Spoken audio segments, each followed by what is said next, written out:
Nama Om Vishnu Padaya Krishna Prasthaya Bhutale Srimate Bhakti Vedanta Swami Niti Namine Namaste Sarasvati Deve Gauravani Pracharane Nirvishesha Shunyavadi Paschatya Deshatarne Nama Om Vishnu Padaya Krishna Prasthaya Bhutale Srimate Bhaktisiddhanta Sarasvati Namine Shri Varshabhanavi Devi Dayataya Kripabdhaye Krishna Sambandha Vijnana Dayane Prabhave Namaha Madhuryojvala Premardha Shri Rupanuga Bhaktida Shri Gaura Karuna Shakti Vigrahaya Namostute Namaste Gauravani Shri Murtaye Dinatarine Rupanuga Viruddha Pasidhanta Dvanta Harine Vandeham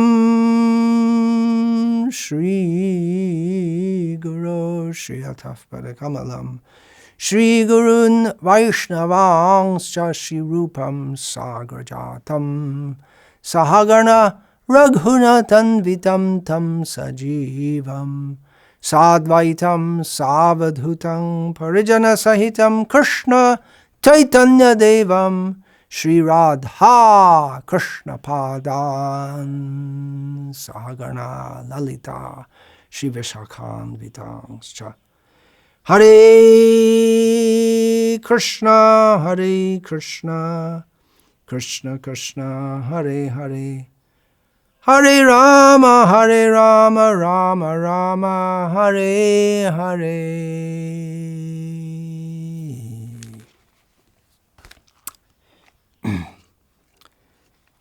Today we are celebrating what we call in English the Disappearance Day Festival of His Divine Grace Om Vishnupad Paramahamsa Parirajaka Acharya Ashtutarasata Sri Srimad Bhaktisiddhanta Sarasvati Goswami Maharaj Prabhupada, to give his name in short. It could be extended. So many terms of praise, so many laudations could be employed. We say Ashtotara Shata, 108. That 108 has been analyzed, but it's unlimited. The glories are unlimited of such a great personality who disappeared from our mortal vision. Means we can't see him. He appears to take birth and die, but no one actually takes birth or dies, because ajo nitya shashvato yang parano.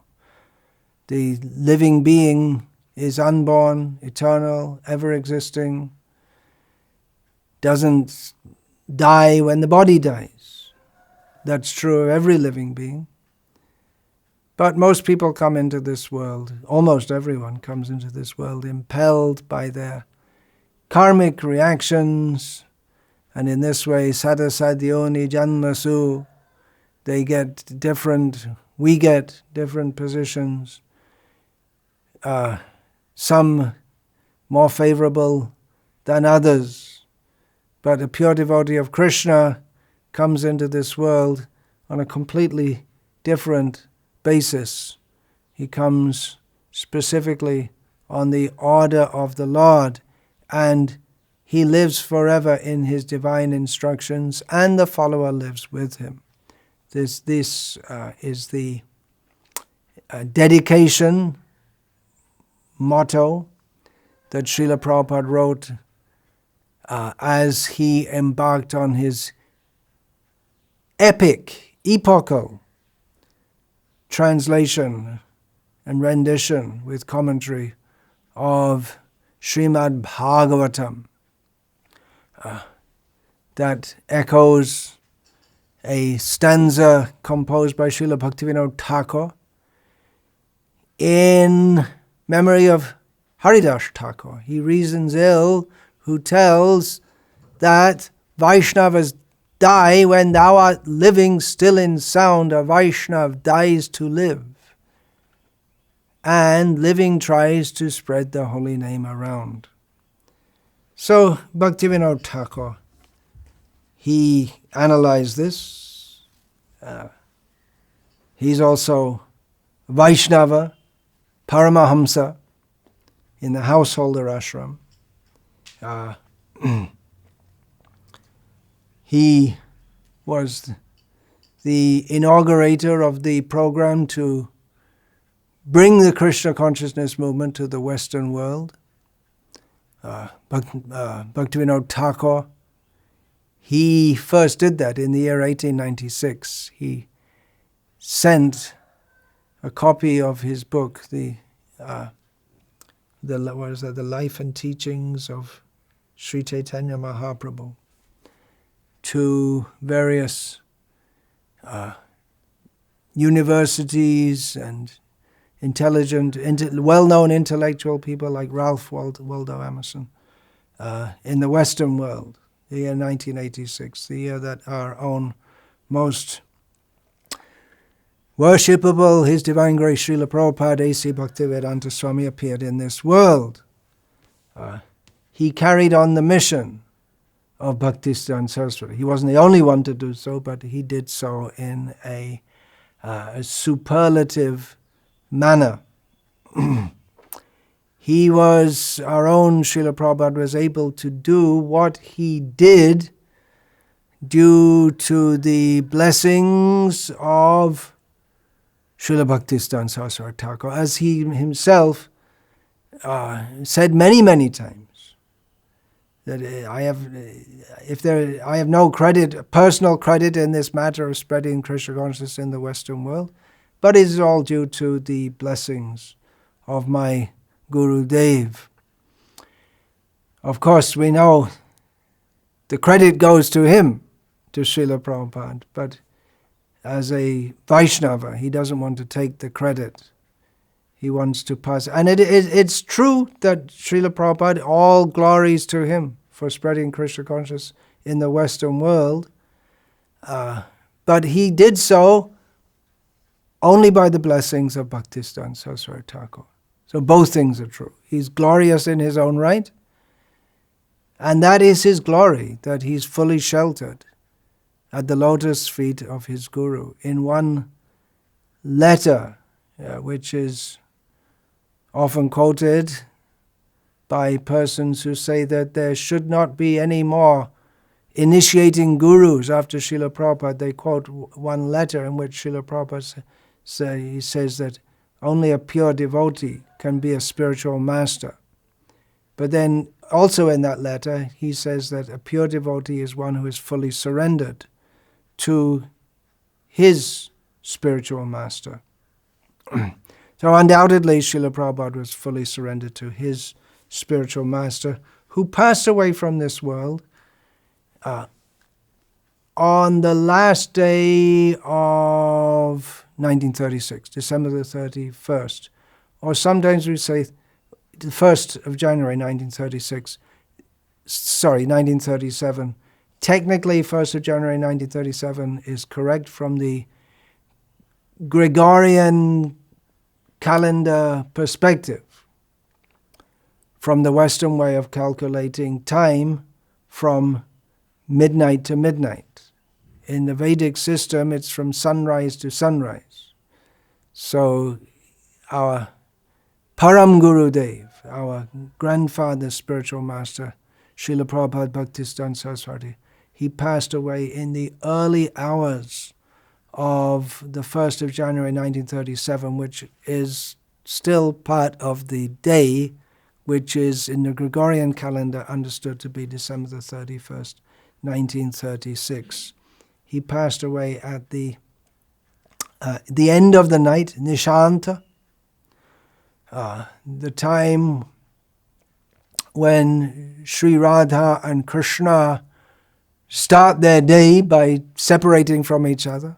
They're tightly in embrace, resting after nighttime pastimes. At this time, they get up and return to their respective parental homes. This is the time when the young girls serving Radha and Krishna, they have very important services to perform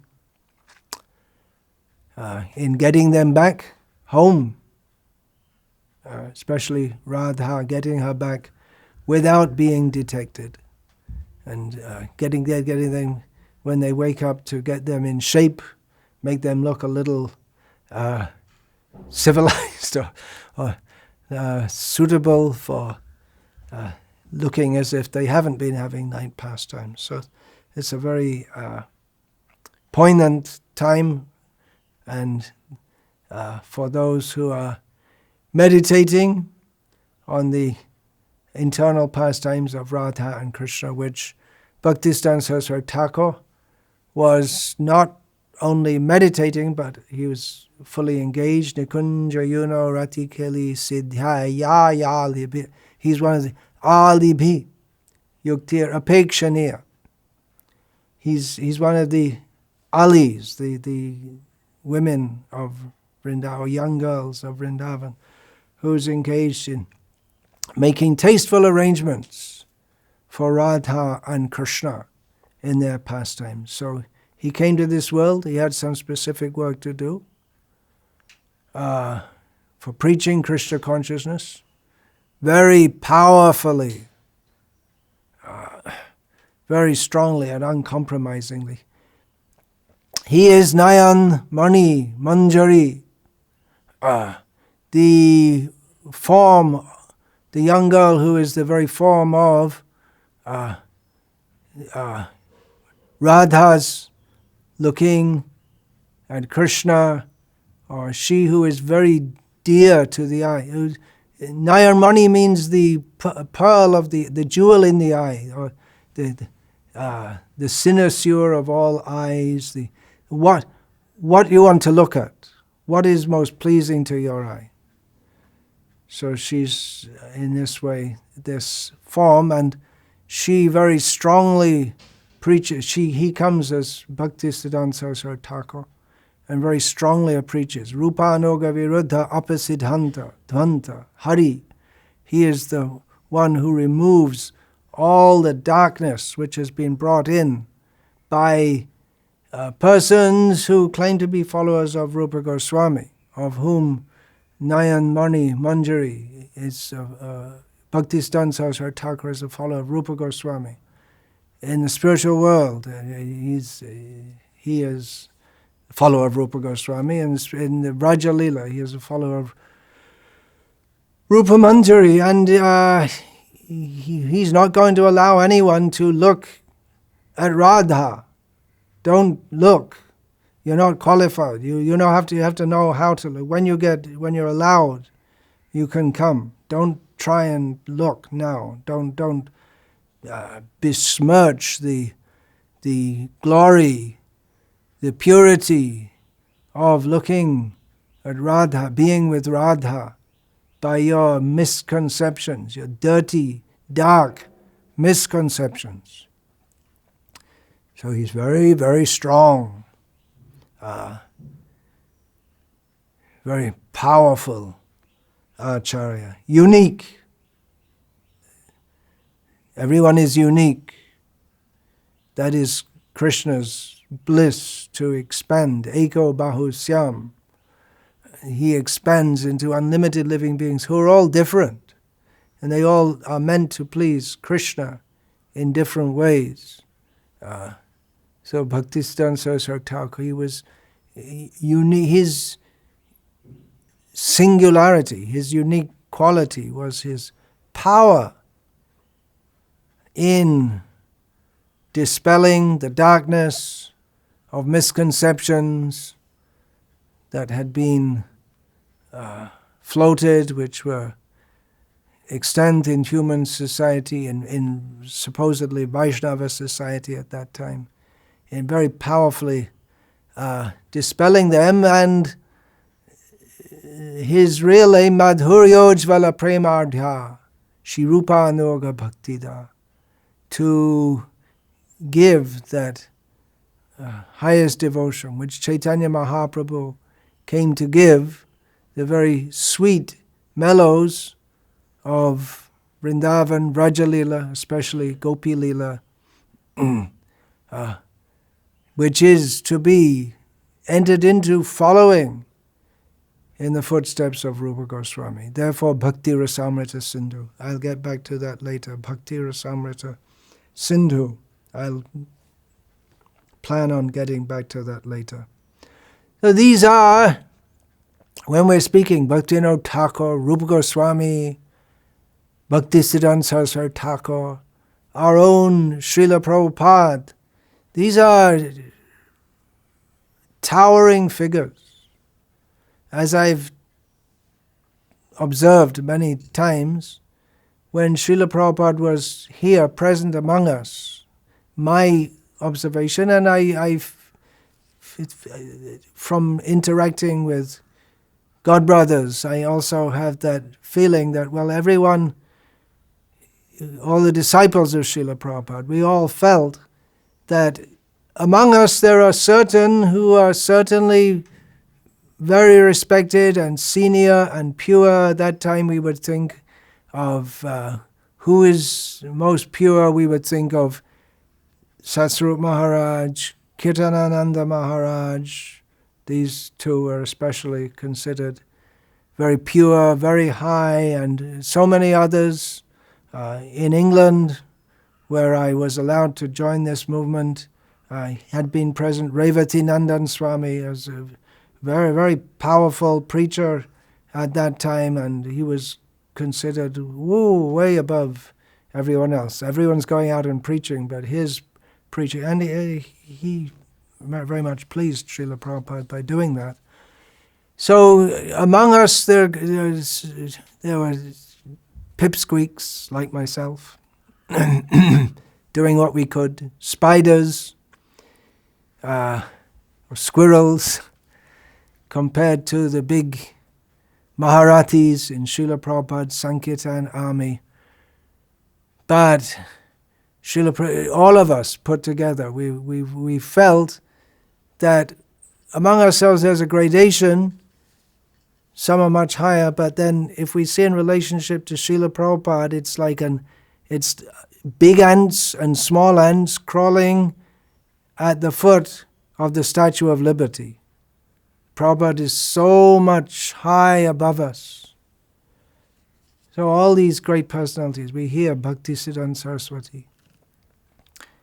What a personality. It seems almost unbelievable that such a person could exist in this world. It is just so unlike anyone in this world. Unlike, there are the pure Vaishnavas who come to this world. How are we going to get up? How we're supposed to become pure devotees? That's why they come to this world, to lift us up. How are we ever going to come to that standard? Well, we're not. That's to come to that level, no. We may, but Krishna can empower anyone. But our aim, as we have learned from them, is to become Vaishnav Das Anudas Anudas Anudas. If one can become a squirrel pushing sand into the sea, as the great powerful monkeys bring boulders and rocks and mountain tops, then our life is successful. Simply to become the follower and try to fulfill their mission in whatever capacity we can. When we hear of such persons, if it was not recorded what they did, you would have a hard time believing such people could exist. And it's not that they were doing miracles in the sense of magic tricks. Their miracle was Madhuryo Jvala Premardya Shri Rupa Noga Bhaktida, giving to Shri Gaura Karuna Shakti, Vigrahaya Namostute, as the personification of the mercy potency of Chaitanya Mahaprabhu, giving this highest love of God to the most undeserving, unqualified persons. So, did such people, if we hear that, just like sometimes we used to hear in the Kumbh Melas previously, the yogis used to arrive not by train, special trains, not by walking, they'd come flying in. There are many accounts in the history of India, in the Western world also. There are miracle performers. Lord Jesus Christ, He's famous for His miracles, turning water into wine, bringing the dead back to life, at least in one case. We may not believe that. An empowered person can do such things, but we may not believe it. We may say, oh, it's just some stories. But the evidence of Bhaktisiddhanta Saraswati Thakur, what he did, it's there, what he spoke. Even we don't see him now, but he lives forever in his divine instructions. And when we peruse them, we become astonished. How can anyone say such things, has such clarity of vision, such power to distinguish between right and wrong, at the same time living in the world? Well, he was a little older. There was a distant relative. They're all Dattas, Narendranath Datta, Kedarnath Datta, Bimala Prasad Datta. They're all Dattas from external vision. Vivekananda, he was living in the world at that time, but he wanted to merge. Vivek means analysis. Especially that should be employed for understanding what is sat, what is asat, what is real, what is not real, what is right, what is not right. But this Vivekananda wanted to merge everything all into one, and then there's no Vivek left. If we imagine that everything has become all one. But actually this Vivek, really the name Vivekananda, could be applied not as a major term, but as a proper description of Srila Bhaktisiddhanta Saraswati Thakur, because he separated the wheat from the chaff. That's an English saying. It's there, Tushavagat, that's also there in the in Vedic tradition. Separating the grain. Nowadays people don't know what that means because they buy atta in the marketplace or rice in the marketplace. But that's there in the Chaitanya Charitamrita also. Considering the sons of Advaita Acharya, who are the real sons, who followed his path, and who are the bogus ones who thought that our dynasty is Smartha dynasty. We should continue that tradition. Our father was a maverick. They have some strange ideas. So that we should distinguish between who is a real devotee and who isn't, between what is real and what isn't, between actual spiritual life and non-spiritual life. That's the very beginning of Bhagavad Gita, is discrimination. Vivek, analysis, discrimination.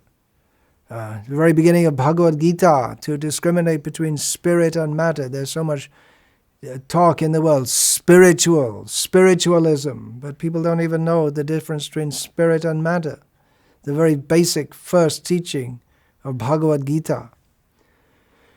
So he did this so powerfully. We have a records of how he did that, what he said, how he spoke. His language itself is aprakrita. Now today we're celebrating his is becoming aprakat, not manifest to our vision, as he enters the aprakrita lila, the spiritual world, the pastimes of the spiritual world. And I lost my track. What was I going to say? So, his language was such that we can't. Is this a human being? Who can speak? His mostly in Bengali. His writings are there. Even when translated into English, they come through with great power and clarity.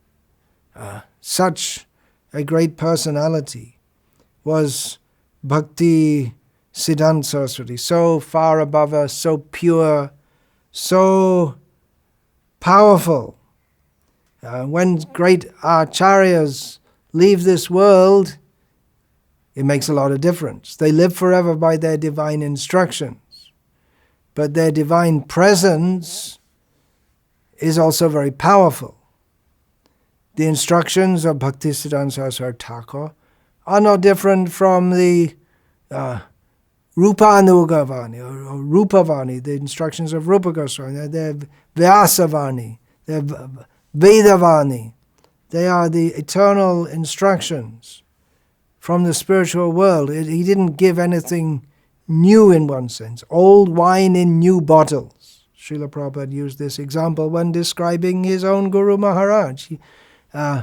It's the same old teachings which qualifies them, unlike in the modern age where we think if something new is better. That's not the Vedic understanding. The Vedic understanding, sa eva yang mayate yoga prokta puratana. I'm now speaking to you today, Krishna says to Arjuna, the very old teachings. Old means it's eternal. It's correct because it's old, because it doesn't change. So it's the same teaching, but he presented it in a unique manner, novel manner. And by his presence, he, as is stated in the Bhagavatam, in the description of autumn, that the new, when the Acharya comes, he engages people in studying the Vedic literature, just like in the Gurukul. The boys, they're not, if they're not supervised, they may be just taking a break, larking around. But when the Acharya comes, they all become very attentive to study. So the Acharya engages people in study. He brought attention. What are these teachings? Otherwise, it wasn't that the teachings were completely lost. As Krishna said to Arjuna, Sakale neha mahata yoga nashta parantapa. The teachings, by the mighty influence of time, those teachings are lost. The teachings were there, but only a few people were getting it right. Bhaktivinoda Thakur had searched for manuscripts, how he wanted to study Chaitanya Charitamrita, Chaitanya Bhagavat. He couldn't find any manuscripts. It wasn't in print. Printing was a fairly new technology, but there are plenty of things in print, including daily newspapers. But the Chaitanya Bhagavat and Chaitanya Charitamrita, it wasn't available widely. So the teachings had become lost, and a misrepresentation of the teachings were taken as being the actual teachings. So by his powerful presence, he... one of the major things he did was writing and publishing books, magazines, even a newspaper, writing, or through his disciples, and propagating the message of Rupa and Raghunath. And he had a tremendous influence.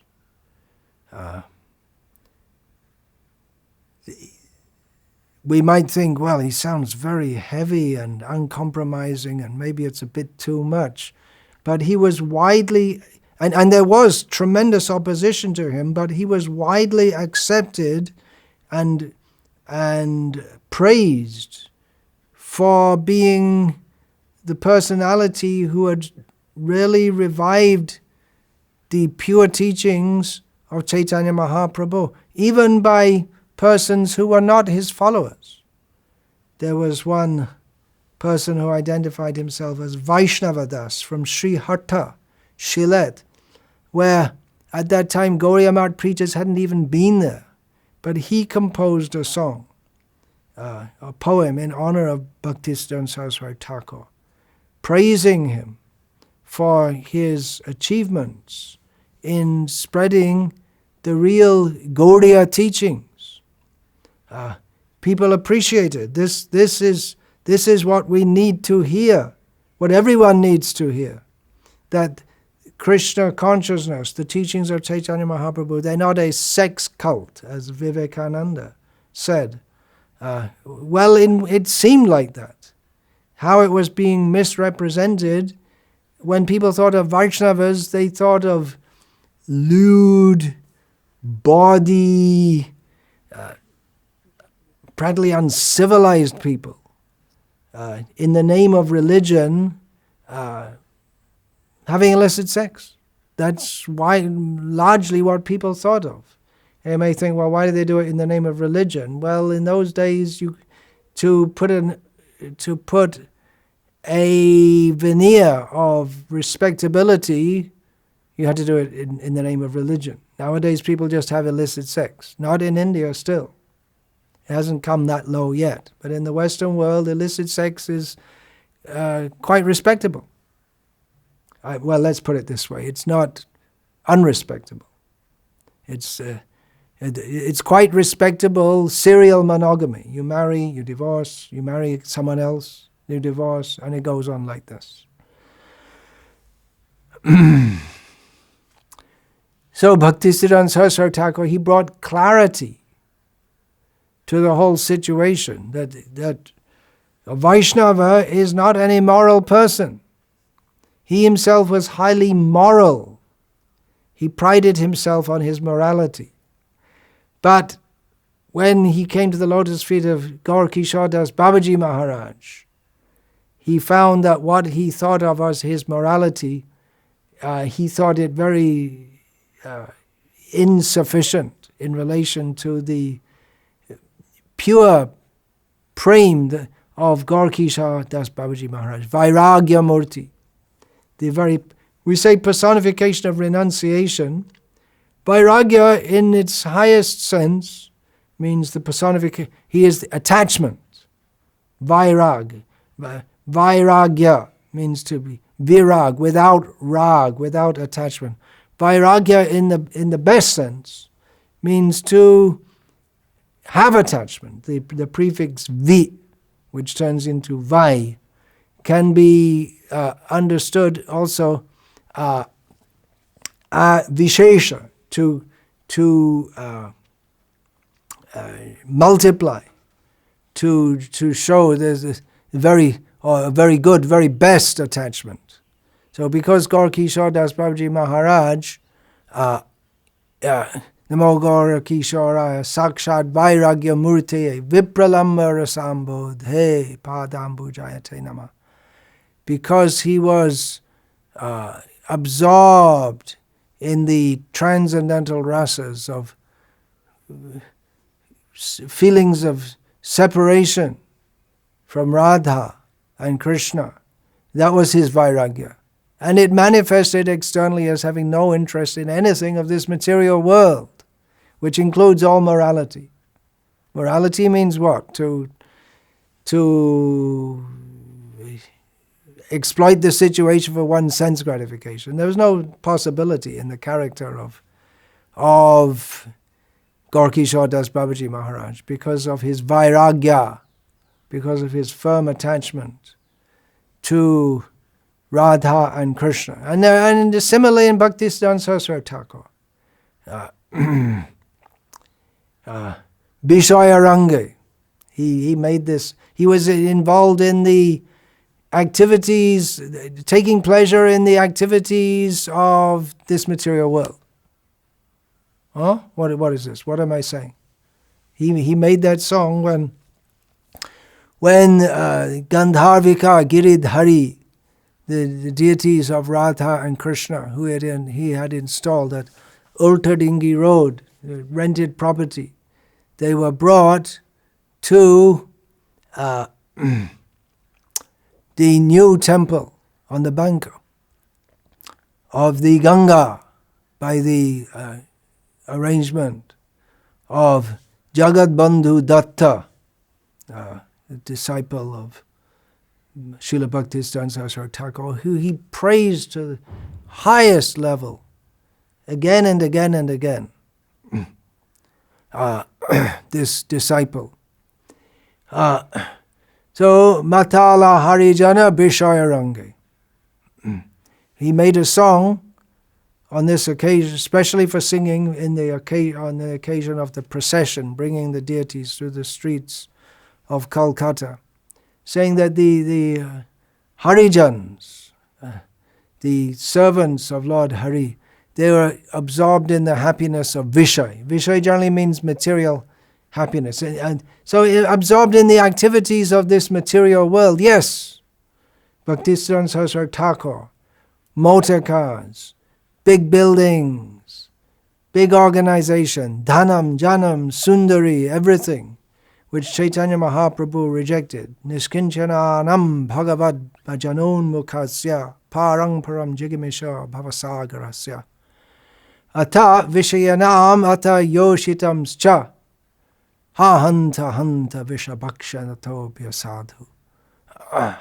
How despicable it is for someone who is supposed to be renounced from this world, Chaitanya Mahaprabhu said, who looks or with pleasure or desires to enjoy the materialistic people, their association, or of women, or people attached to women.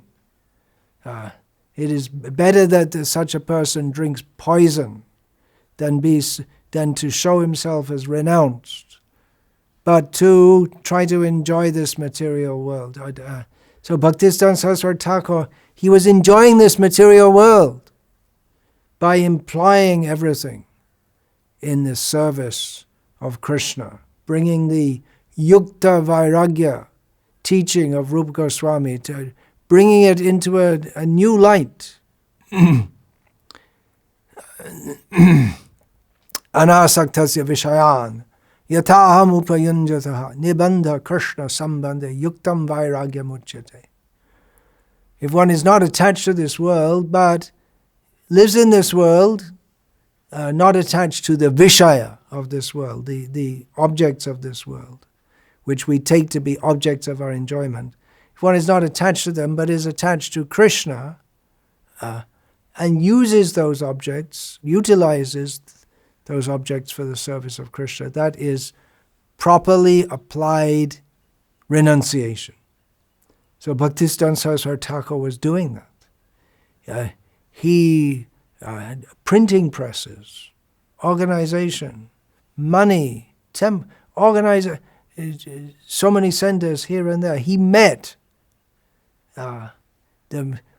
what Chaitanya Mahaprabhu only did after being fully convinced that Prataparudra Maharaj was actually a pure-hearted Vaishnava. Otherwise, Chaitanya Mahaprabhu didn't want to associate with kings or people in such a situation. But Bhaktisiddhanta Saraswati brought the governor of Bengal, who was not a Vaishnava, or even anything hardly approaching a Vaishnava. He brought him to Mayapur and arranged for he and his party to have meat served there. This is Yukta Vairagya. Impossible to understand by material consciousness, not to be imitated. But he was able to do so because he had no purpose other than to serve Srila Rupa Goswami Prabhupada. Shri Chaitanya Manobhishtam Stapitam Yena Bhutale Sayang Rupa Kadama Hyang Dadati Swapadanti Kam. We pray to Rupa Goswami, who he has established the mission within this world of Chaitanya Mahaprabhu's fulfilling his desire. So the Chaitanya Mahaprabhu's desire is generally understood. What is that? Chaitanya Mahaprabhu's heart's desire is revealed by Rupa Goswami, who revealed Swarup Damodar knew. He didn't say. Rupa Goswami said, he revealed that. What is this Chaitanya Mahaprabhu? He came to Ratha Yatra, looks very blissful, and he's chanting this, some kind of love song, some kind of thing you get out of a movie song nowadays. What's he doing that? What is that? I couldn't understand. Rupa Goswami revealed that is Chaitanya Mahaprabhu's heart. He's finding in this the reflection of the feelings of Radha for Krishna in Kurukshetra. So that's generally understood to me, Rupa Goswami, how he revealed, but the internal heart's desire of Chaitanya Mahaprabhu. But Srila Prabhupada Bhaktisiddhanta Sarasvati Thakur gave another angle to this, that Chaitanya Mahaprabhu's heart's desire is Priti Vitaya Chejato Nagaradi Gram Sabhata Pracha Hoibe Moranam. Every town and village, my name should be chanted. So Bhaktisiddhanta Sarasvati Thakur went into this world. He was ordered by his guru, never go to Calcutta. So he followed that order. He never went to Calcutta, but he established temples, preaching. He spent much more time in Calcutta than he did in Mayapur. He made his main preaching base was from Calcutta, but he never lived in Calcutta because he always lived among the devotees, which is Vaikuntha. He was Padmapatram Evambhasa, living like the drop of water on a lotus leaf. It's there, kind of, not really. It's not going to stay long. It's not really connected with it. It doesn't get absorbed in it. So Bhaktisiddhanta Saraswati Thakur is completely detached from this world. And at the same time, he was totally involved in it for the sake of changing it. Completely renounced personality. People, if they just see externally, they won't understand. Why is he wearing a British-style coat? British style and going in a car?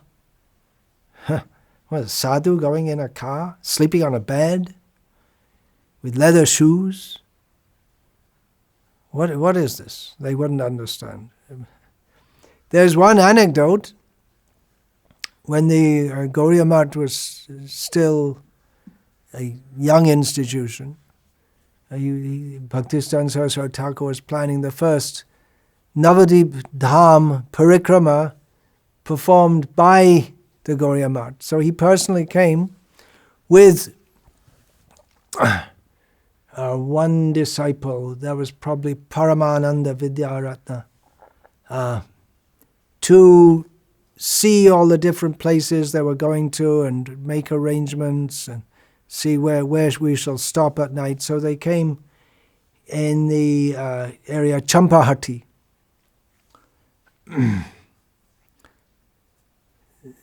So they came there and they looked and they were looking carefully at all the places and then they left.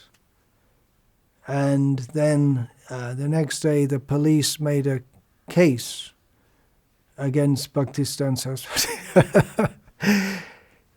Burglary. A burglary case. Why?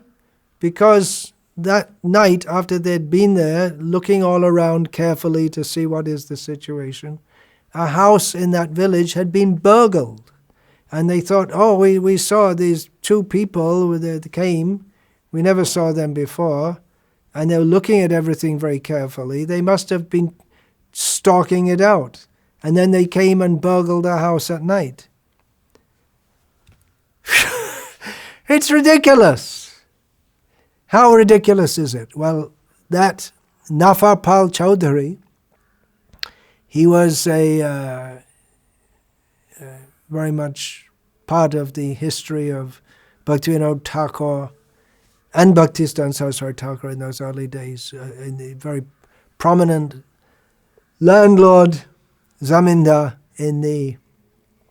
and prominent member of the Navadvip Dham Pracharani Sabha, which formed by Bhaktivinoda Thakur for propagating. The Mayapur is the proper birthplace, the actual birthplace of Chaitanya Mahaprabhu, and what are the actual teachings of Chaitanya Mahaprabhu.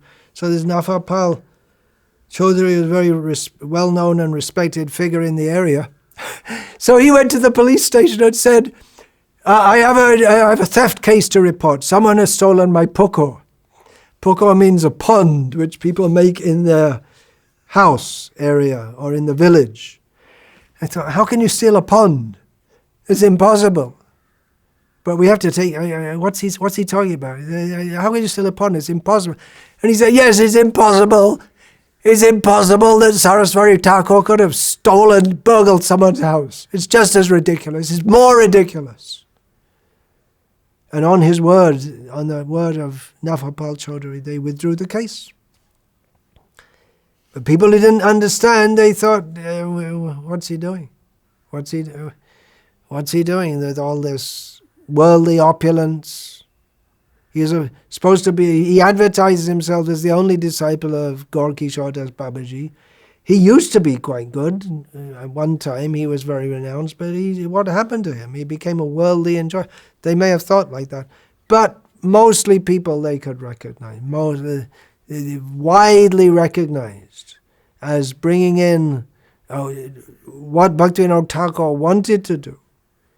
Bhaktisiddhanta Saraswati Thakur did, at least in India. And he wanted to extend that to the West also. To fulfill the desire of Bhaktivinoda Thakur, which is the desire of Chaitanya Mahaprabhu. It didn't happen fully in the time of Bhaktisiddhanta Saraswati Thakur. There was an attempt made. You can say due to various circumstances or whatever. It didn't really fructify. But what a personality that he established the teachings of Chaitanya Mahaprabhu, not only in Bengal and Orissa. The teachings of Chaitanya Mahaprabhu were widely followed in Bengal and Orissa and a pocket in the northern part of India, the upcountry, they used to call it in English, Vrindavan. And from Vrindavan there were little pockets here and there in Rajasthan, Gauriya Vaishnavism.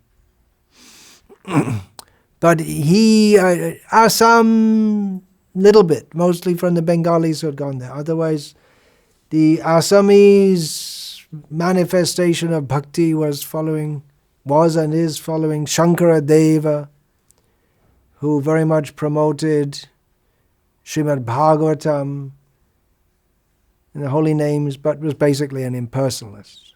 So Assam a little bit. If we say Assam Shilet, that was considered part of Assam. So Chaitanya Mahaprabhu's teachings were known in these areas, but he brought those teachings and enlisted in his following people from various parts of India. It's very hard to do that. Just like even nowadays, if we go to Bengal and try to preach Madhva Vaishnavism, which is spread largely in South India, people they won't relate to that. It's just not their culture and not what they know. They want to do bhakti. Well, we have Chaitanya Mahaprabhu. How are we going to follow? It's in anyway. You can't follow unless you're in a Brahmin family. If you're in the unless you follow the Dasakuta, which means their songs are there. They're singing songs to Krishna, but they're in Kannada, Tulu, and languages which people don't understand. We have it in Chaitanya Mahaprabhu's culture, for better or worse, or better or worse means to either strictly following Rupa Goswami or not following Rupa Goswami is fully embedded in the Bengali culture, which is also there in Orissa. So to bring it elsewhere, to South India, West India, it was something new. Saraswati Thakura established mats in the Hindi-speaking areas, in Patna, Lucknow, mostly Prayagraj, Allahabad, but mostly there was Bengalis who were coming. Just like in Allahabad, one Bengali who came to and became attached to the Gauriya Math there was Abhay Charan Dey of Prayag Pharmacy. He was a Bengali from Calcutta, to external vision. He wasn't a local man. There's some local people came also. Od Bihari Lal Kapoor, Adi Keshavadas. He was from Allahabad. So he came. And so that was something new to bring people.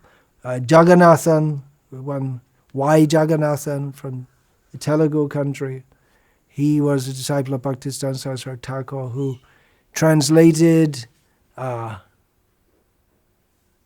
believe it was Chaitanya Shikamrita into Telugu many years ago. So they made some inroads into this. In Madras, the Gauriya Math, Royapeta was very well established. So he was making inroads into the non-Bengali area, and he wanted to take it to the world. What a personality. Who could have done that? Who could have preached so powerfully? His passing away. Today we're celebrating the disappearance day. It's the end of an era, end of an epoch. Because things changed. He lives forever by his divine instructions, but after he passed away, there's a difference. When our own Srila Prabhupada passed away, there's a difference between when he was present and when he wasn't present. His direct personality being manifest. Things go on in pretty much the same way. In the temples that Srila Prabhupada established when he passed away, the aritis continued. The devotees continued to distribute books. The Christmas marathon, which came just after Srila Prabhupada's passing away in 1977, was the biggest ever. So things went on, but things were different also. Srila Prabhupada, he commented in a Bhagavatam purport that after the passing of the Acharya, chaos ensues. I'm paraphrasing. It happened in the Gauriya Math. It happened in ISKCON. It's not the same. There is a difference. When a very powerful Acharya is personally present, his presence, it brings everyone together. He's clearly above everyone, and everyone can respect him. Even his enemies respected him by trying to kill him. That's the highest respect. For a preacher, that's practically the highest respect. That it's perverse respect. But when someone wants to kill you, because that means they have nothing to say. They cannot counteract what you have to say. But you're just a demon and you want to kill. So they respected him. Backhanded respect, or perverse respect. But they also respected him. I'm going to take a 5-minute break. More to say, not just now. Just 5 minutes. Yeah, so the passing away from our mortal vision of Srila Bhaktisiddhanta Saraswati Thakur was the end of an era and the beginning of another era. The activities of the Gauriya Math continued. It was a very, very difficult time in the Gauriya Math, what we call the Gauriya Math. Now there are so many organizations. They continued. It's not that they stopped preaching, worshipping, establishing new centers. Some were publishing also. So the activities continued. Quite a few of Srila Bhaktisiddhanta Saraswati Thakur's disciples were real sadhus, in the sense of being very, very austere, very learned, very committed to bhajan. They were really into it. They were so much realization. Went on with their preaching, but it wasn't the same as when Bhaktisiddhanta. Yes, same and not same. The power that he had, even some of his disciples were very powerful, and they preached in a very similar way, very strong. Sometimes were very cutting in their preaching.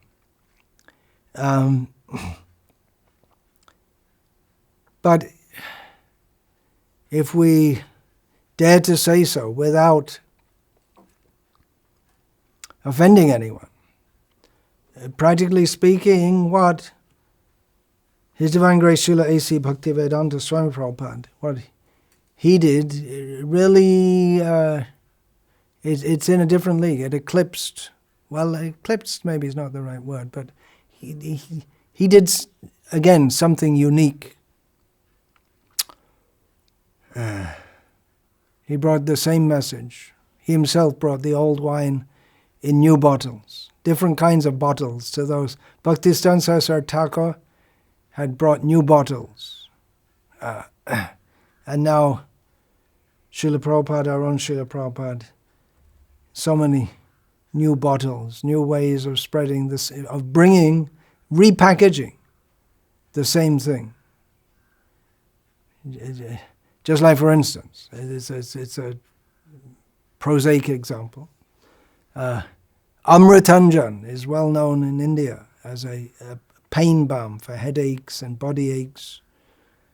So I've been having some bodily aches, and some devotees had got something in a little yellow plastic container, and they were rubbing this on those parts of my body which were painful. And after some time I saw it say Amritanjan. Oh, I didn't know that was Amritanjan, because before that used to come in little glass containers, and now it's in a yellow plastic container. It's the same thing, but a different container. So Srila Prabhupada, what he's done, he brought in another era. Bhaktisiddhanta Saraswati Thakur lives forever in his divine instructions. Those divine instructions have been brought throughout the world, and it is not simply some eulogization to say that our own Srila Prabhupada did much more, because there are so many books written about him. Means by different people whose lives have been touched by him, not just touched, but revolutionized. He's brought them to life, the life of Krishna consciousness. So many things he did that there's so much to write about him, and how he interacted with others, and in so many ways. There's so much to write about. There is a book by I believe he's a disciple of Madhav Maharaj, Bhaktisiddhanta Madhav Maharaj, Shapashad Srila Prabhupada, describing the life vignettes of the lives or overviews of the lives of many of the disciples of Bhaktisiddhanta Sarasvati Thakura. So some of them, there's just one page. There's nothing much to say. Actually, there is much to say. How they practiced Krishna consciousness, how they interacted with others. But in terms of what we might call biographical material, I don't want to sound mundane here, there isn't that much. They didn't manifest Krishna consciousness in this world to the extent that our Srila Prabhupada did so. So he was unique. He brought it. It's undeniable. There's another era of Krishna consciousness. The era when Bhaktisiddhanta Saraswati Thakura was active in this world, that finished on the 1st of January 1937. Active in this world, yes, he continues to be, through his instructions, through his disciples, but that particular time when he was present, that ended, and then a new era practically began in 1966, we can say, and when Srila Prabhupada became manifest, his worldwide preaching started to, well, his worldwide preaching didn't really start to manifest till a little later, but he founded ISKCON, and the seeds of that were there. The fact that he was bringing Western people to Krishna consciousness, that began in 1966. And if a sannyasi of the Gauriya Math had gone to New York at that time, he might say, well, there's no Krishna consciousness. What is this? Hippies, they don't even know how to sit properly. You'll see there's an early movie where someone's lying down on the ground and talking. You don't sit like that if you're going to talk to someone respectable. In public, you don't do that. Long hair. They really don't know anything. Thomas Hopkins came up from Pennsylvania to find Prabhupada. He found his followers and was shocked. He heard there's a Gauriya teacher who had heard of Gauriya Vaishnavism. Probably in America at that time, there were maybe 3 people who had even heard the word Gauriya. That's Srila Prabhupada, Thomas Hopkins, and that other one, that other scholar, Dimmock. And hardly even the word Gauriya was known. He was shocked when he found the followers at 26 2nd Avenue that they hadn't heard of Chaitanya Mahaprabhu. One of them, he was asking, he'd never even heard of Bengal, what to speak of Chaitanya Mahaprabhu. And he's supposed to be a follower. What is it? And then he met Prabhupada, and then he understood what he was doing with these people. He was getting them to chant Hare Krishna and giving them the philosophy of Krishna consciousness. Bit by bit, spoon-feeding.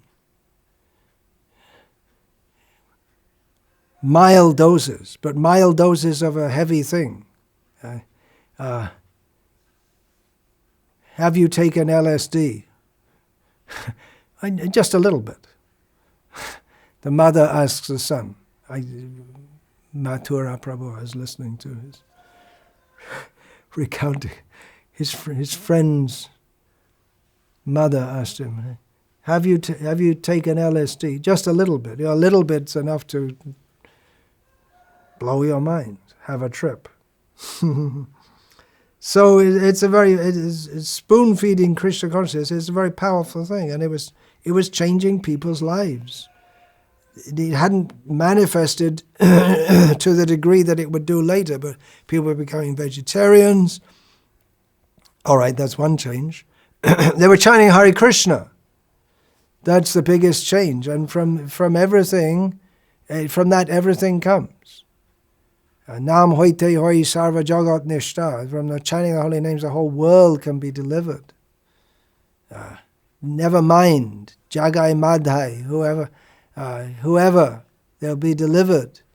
Dino hino joto chilo, hariname udharilo, tar shaki jagai madhai. The evidence that the holy name can deliver the fallen, sinful rascals is there in Jagai Madhai. They were the symbols of the most fallen people, but they were nothing compared to who the people Srila Prabhupada was preaching to. They'd be considered very civilized compared to the people Srila Prabhupada was preaching. Maybe they'd be considered very civilized. After all, they're from Brahmin families, born in Navadvip. They got a lot going for them. Srila Prabhupada performed a miracle, unique. Na bhuto na bhavishyati. It never happened in the past, and it won't happen in the future, because it's already been done. That he inaugurated Krishna consciousness in the Western world. Bhaktivinoda Thakur had given the seed. Bhaktisiddhanta Sarasvati Thakur had sent disciples preaching there, but really the movement got going with Srila Prabhupada. With our Srila Prabhupada, it's undeniable. His personal presence. If Srila Prabhupada hadn't come, if he had just sent his books, then who would have known? And people might have started to chant Hare Krishna. That happens even up to the present day. People start chanting Hare Krishna by reading the books. But then how do you do it? How do you practice? How do you get guided? How do you understand? Prabhupada's personal presence was absolutely required to get the movement going. So that people can understand what it is Krishna consciousness. He had to explain to them and bit by bit teach them how to chant, how to cook for Krishna. Why would anyone be inspired to cook for Krishna following all these rules? Even in the very beginning when Srila Prabhupada had him helping him in the hot summer in New York City. And what's her name? Joan, I think that was her name, who became Jamuna Devi Dasi. She's helping in the kitchen. She'd wipe her hand on her forehead. Go wash your hand. You can't taste the food while you can. Why bother? Why bother? It's just some Indian rituals, you might think. But Srila Prabhupada, he taught that this is how you cook for Krishna. It's not just cooking and eating. It's not just a ritual. It's not that you cook something, okay, stick it in front of the picture, blah, blah, blah, blah, blah, say some formulae, and eat. We're cooking for Krishna. Krishna is real. Prabhupada brought Krishna. Krishna is present as Srimad Bhagavatam. Who is going to introduce that to the people of the Western world? Why should they have faith in Srimad Bhagavatam? Why should they believe 5,000 years ago Lord Krishna came to this world?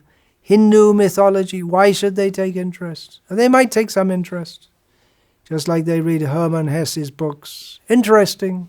Where do you go? Where do you take it from there? What do you do? There's nice stories, Narad Muni, transcendental spaceman, flies from here to there. The hippies, they can believe it. They believe anything, maybe too gullible. But the whole system of Krishna consciousness, the science of Krishna consciousness, who could have delivered that if Srila Prabhupada hadn't personally come? This was Thomas Hopkins' dilemma. He couldn't understand how these people know so little about Chaitanya Mahaprabhu. They don't even know Chaitanya Mahaprabhu, even the name, but they're so committed to it. He understood when he met the Swami, because the Swami, he inculcated, not by force, but by his very personality. He was so Krishna conscious. He was so obviously something different from everybody else, even though he lived in many ways like everyone. He from external vision, he was a beggar. Literally, not even a well-to-do sadhu. He was. Why was he living in the worst part of New York City? It wasn't that he was trying to uplift the bums there. He was. Why did he go there? Was it to uplift the hippies? Not specifically. It was the cheapest place, which happened to be where the hippies were living also. Serendipity. Krishna's arrangement. He was indigent. He had no friends. People couldn't even understand his accent, the way he spoke English.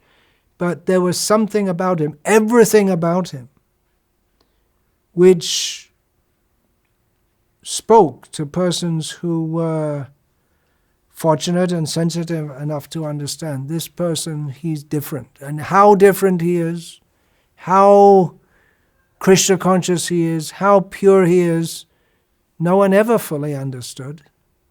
How can you measure fully? But gradually they understood more and more and more. They were willing to do what he said because they understood that he's got something that they don't have and they want. They don't want. They're brought up in the materialistic America at the very height of the euphoria. Everything's great in America. And the hippies became the young people. They became disappointed. And they found there's nothing there. You've got big gas guzzler cars, skyscrapers, technology in America far ahead even of Europe, what to speak of India. Everything, like heaven on earth, it seemed like, but the hippies were simply frustrated. They didn't want it. They were looking, in their own way, for something better. They were looking for Krishna, but they didn't know. Everyone's looking for Krishna. But here is someone, they may not have formulated this in their minds, but is someone who's not just talking about it, who's not just a complete authority on it, but he is living Krishna consciousness. He's on a different place. He's not of this world. He may appear to be so in so many ways, but he's different. He's come, as Srila Prabhupada said, I've not come to take anything. I've come to give. And what he had to give. He wasn't enamored in the slightest by the magnificence of American lifestyle. Big buildings, zooming cars. Rather, he thought, this is darkness. What is that? Rajas tamas achana, he sung as he saw this. These people, they're simply living in the darkness of the lower modes of material nature. He was never in the slightest bit enamored by that. He had Krishna. What that meant, they didn't understand, but they understood. He's something different and special. At least they understood it in the beginning to this extent that they were willing to follow. And in the beginning, spoon-feeding, little by little, but gradually he became more and more insistent You want Krishna? This is what you have to do. It's not going to remain flower power, long hair hippies chanting Hare Krishna. That's not going to be the movement forever. You have to come up to the standard given by Rupa Goswami. Maybe not the Tyagva Turnamisha Kopina Kantashrita. He didn't demand that the devotees, they go around in simply some loincloths and ragged old clothes. He didn't insist on that.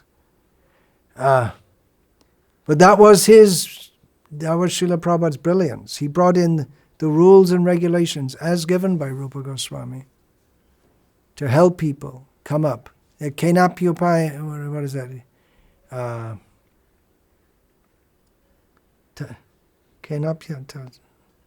What is that verse? Tasmat upayena mana krishne niveshyat.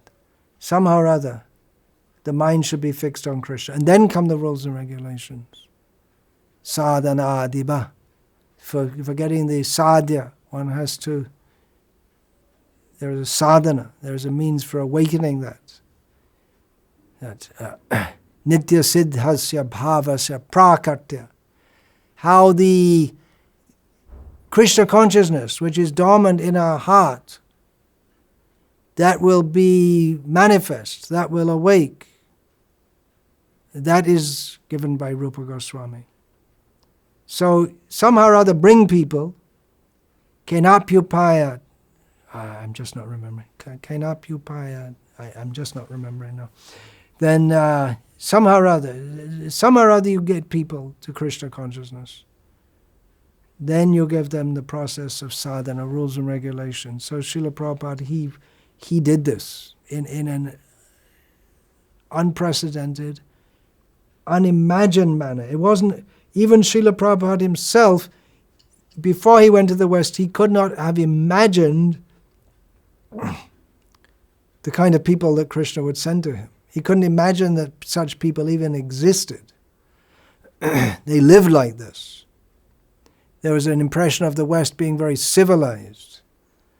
Srila Prabhupada thought that he'll present the Srimad Bhagavatam, high philosophy, to the intellectuals, the priests, the university professors. He did that in the beginning. He went to a university, went to church, at least one university, went to Slippery Rock College or something like that in Pennsylvania before he came to New York. Then he came to New York. And rural America, okay, but let's go to New York. That's where the action is. It still is. It's everywhere now, by Prabhupada's grace, in Slippery Rock College or Slippery Elm or something like that, someplace in America. He went to where the action was.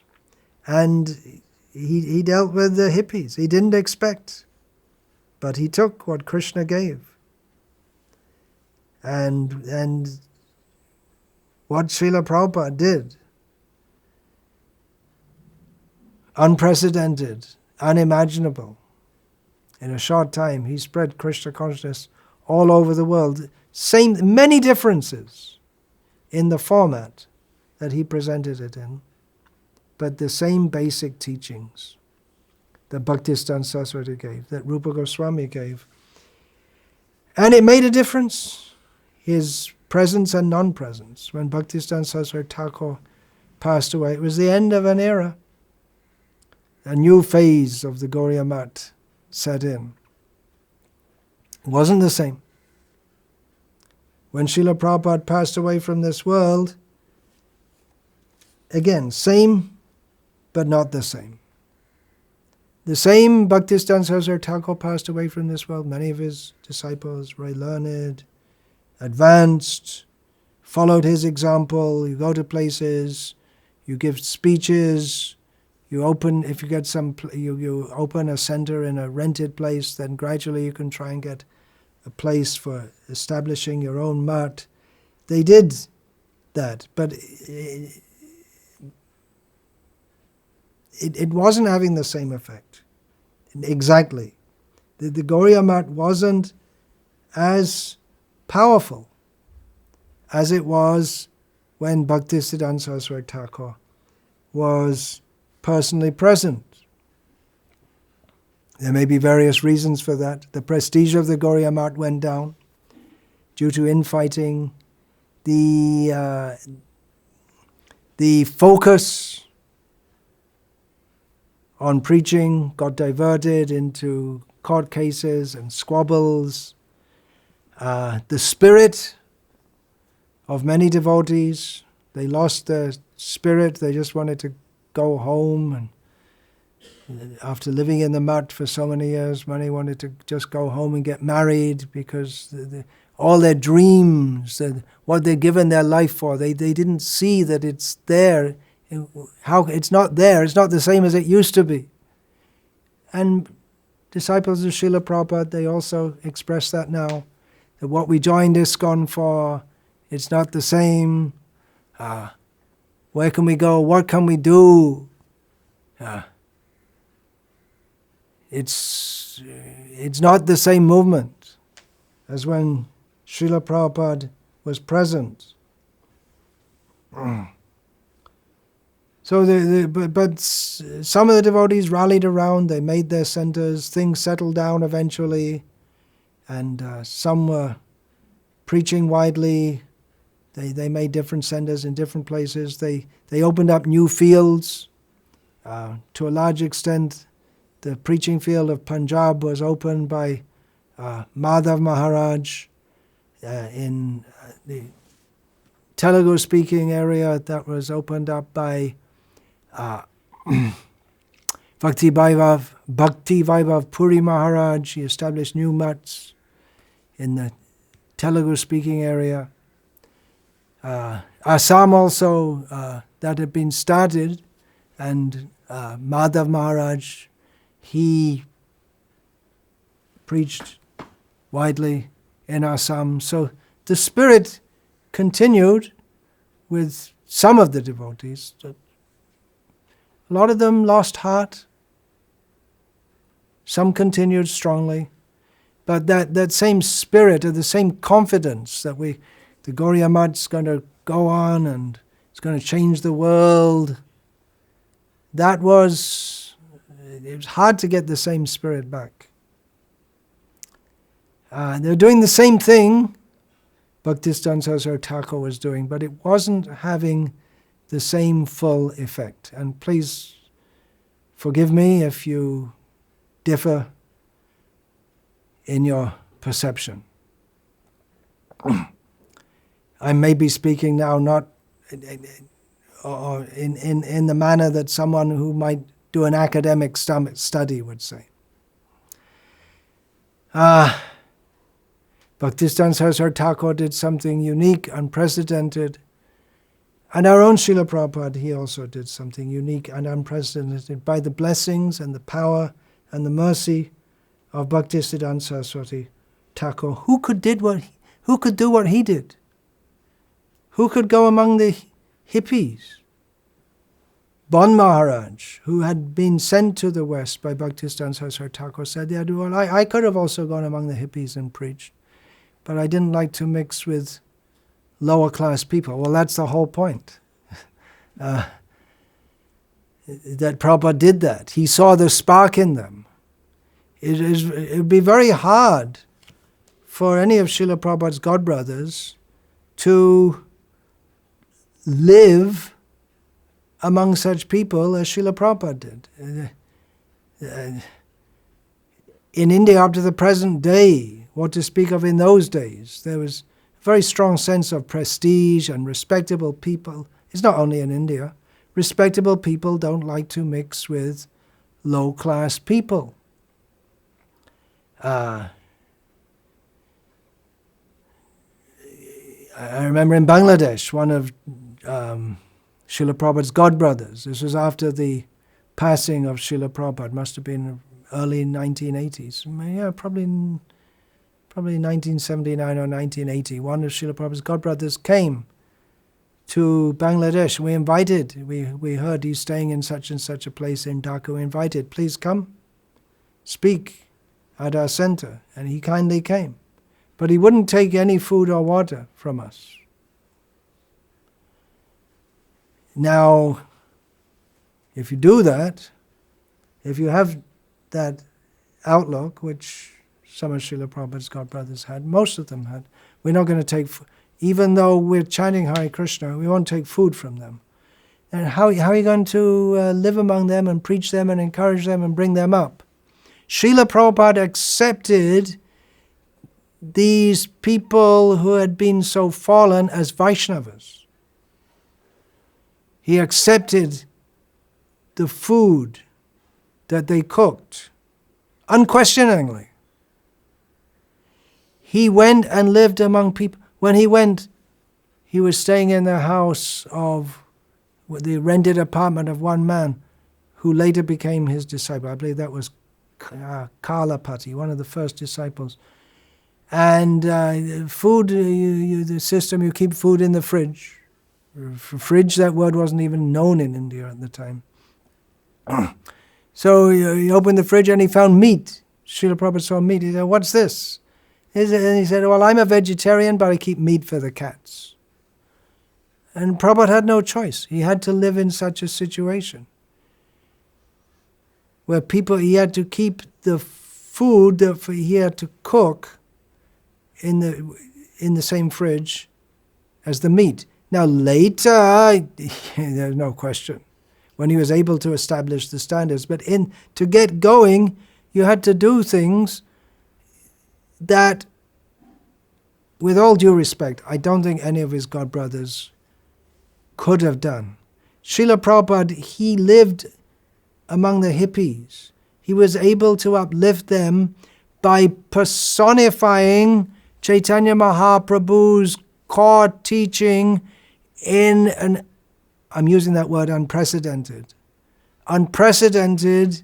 and most astonishing and unimaginable way, Trinada Pisuni Chena, Tarori Vasahishnana, Amanina Manadena, Kirtaniya Sada Harihi. Srila Prabhupada lived among the most fallen people. And in Indian society, if you go and live with such people, you're considered you're also fallen.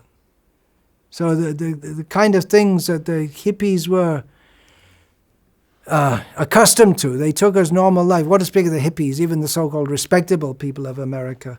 If you lived and moved among such people, then you're fallen, more fallen than the grass, lower than the grass.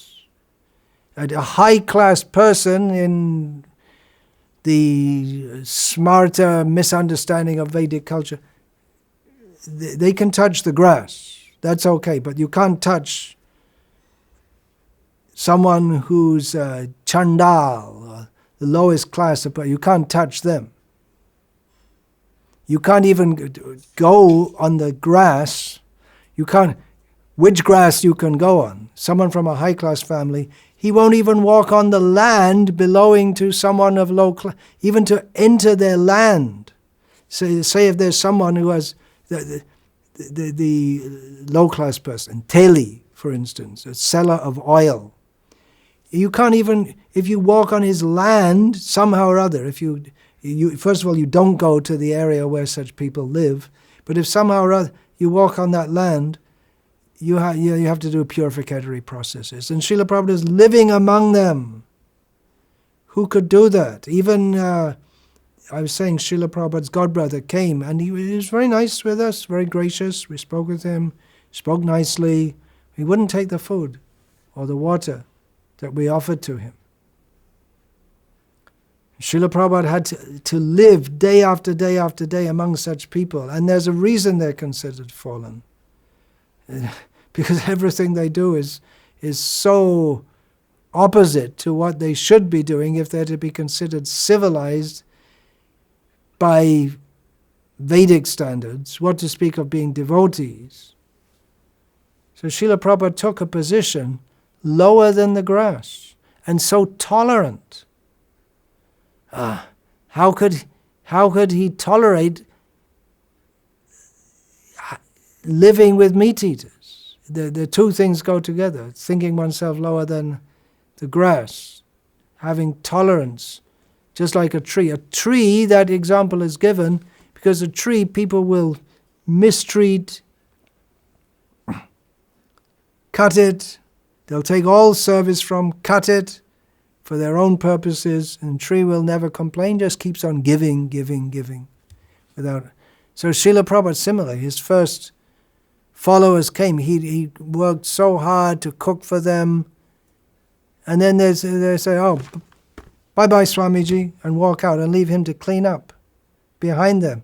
You don't even look at such people in Vedic culture. What to speak of touching the leftover food? And Srila Prabhupada cleaned up. No complaint. Happy to do so. For the sake of Lord Chaitanya. And amanina manadena. He didn't... One reason he was able to move among the hippies was because he was able to live with them and jive with them. He didn't say, yes, I'm very superior to all of you. He didn't come... He related with them, which is another amazing thing. He's, from the external point of view, an aristocratic gentleman, old enough to be their grandfather, or maybe great-grandfather. But he related with them. He liked to, he would talk with them, laugh with them, joke with them, discuss with them. They would bring some so-called philosophy. Prabhupada would cut it, but he would talk with them, spend time with them. He didn't expect honor from them. Later he taught the proper etiquette, you respect the Guru. But he didn't demand that. And he gave people time. That means he was honoring them. He took them seriously. He saw the spark in them. He always gave this example. Preaching Krishna consciousness means you see a spark, you fan it. So he saw a spark of interest in Krishna consciousness. A spark amid a whole forest of non-Krishna consciousness. But he saw the spark, fan it. And he made them into preachers of Krishna consciousness who themselves could do things which his godbrothers couldn't do. Go to other countries and spread Krishna consciousness. Not nearly as learned, not nearly as austere, not nearly as expert in studying shastras and explaining the